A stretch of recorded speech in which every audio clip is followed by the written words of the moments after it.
ज़रा तसव्वुर करें, दुनिया के सबसे सर्द, सबसे सुनसान और बर्फ से ढके हुए खित्ते एंटार्क्टिका को। शुरू में इंसानों ने यहाँ कदम रखा तो इसे सिर्फ और सिर्फ एक खाली बर्फीला मैदान समझा, लेकिन बाद में जो फॉसिल्स और पुराने शवाहिद मिले, उन्होंने हमें दिखाया कि एक वक्त में ये दुनिया के सबसे अजीब और ख़तरनाक जानवरों का घर था। आज हम इन्हीं कदीम मखलूक़ात के बारे में तफसील से जानेंगे। Number 7, mega penguins. पेंगुइन्स जो आज प्यारे और छोटे लगते हैं, करोड़ों साल पहले कई गुना बड़े और ज़्यादा खौफनाक थे। ये मेगा पेंगुइन्स थे जो मौजूदा सबसे बड़े एम्परर पेंगुइन और इंसान के मुकाबले में कई गुना बड़े थे। फॉसिल शवाहिद बताते हैं कि ये पानी में बहुत देर तक सांस रोक सकते थे। तकरीबन 34 मिलियन साल पहले ये एंटार्क्टिका में मौजूद थे। ये वही दौर था जब दुनिया के बड़े मैमल्स जैसे पारासिराथ्रियम भी मौजूद थे। ये मखलूक जाहिर करती है कि कभी एंटार्क्टिका एक मुकम्मल तौर पर जिंदा माहौल रखता था, जहां बड़े शिकार और पानी के अंदर रहने वाले जानवर मौजूद थे। Number 6, light of turns. आज एंटार्क्टिका में ना कोई दरख्त है, ना जमीन पर चलने वाले जानवर, लेकिन करोड़ों साल पहले यहाँ घने जंगलात और जमीन पर चलने वाले कई जानवर मौजूद थे। लाइट ऑफ टर्न्स वो जानवर थे जिनका जिस्म ऊंट जैसा और चेहरा टापीर जैसा था। ये शाखाखोर थे और ज़्यादातर जंगलात में रहते थे। ये वाज़े करता है कि कदीम एंटार्क्टिका कभी घने जंगलात से भरा हुआ था, जहां मुख्तलिफ पौधों की नस्लें और जानवर आबाद थे। जब ज़मीन ठंडी हुई और बर्फ़ जमना शुरू हुई तो ये जंगलात और इनके रहने वाले जानवर ख़त्म हो गए। नंबर 5, एस्ट्रापोथेरीज़। ज़रा तसव्वुर करें, एक ऐसा जानवर जो हाथी और हिप्पो का मरकब लगता हो। ऐसे ही एस्ट्रापोथेरीज़ एंटार्क्टिका में मौजूद थे। ये दुनिया के सबसे अजीब और मुनफरिद मैमल्स में से थे।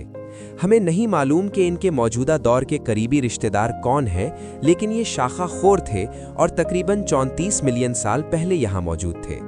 ये जानवर जनूबी अमेरिका तक फैल चुके थे और अपने वक्त के दीगर खतरनाक जानवरों का सामना करते थे। Number 4, terror birds.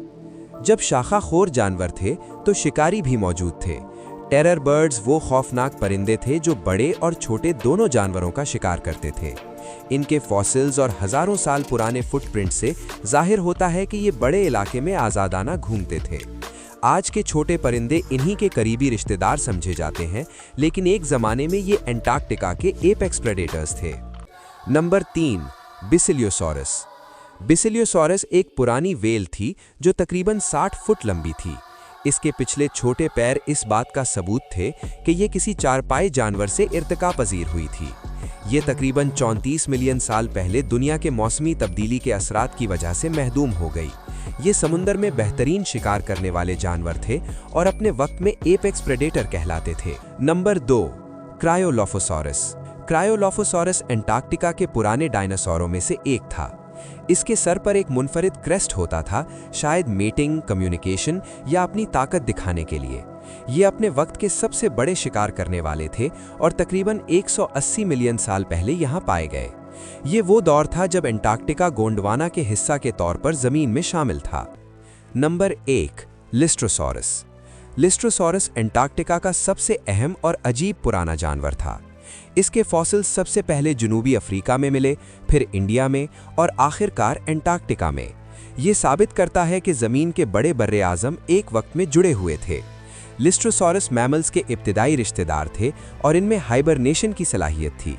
हाइबरनेशन एक ऐसा अमल है जिसमें जानवर तवील अरसे तक बिना खाए पिए जिंदा रह सकता है।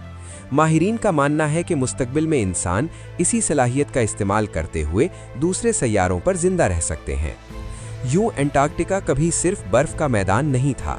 ये एक ज़माने में अजीब व गरीब, बड़े और ख़तरनाक जानवरों का घर था।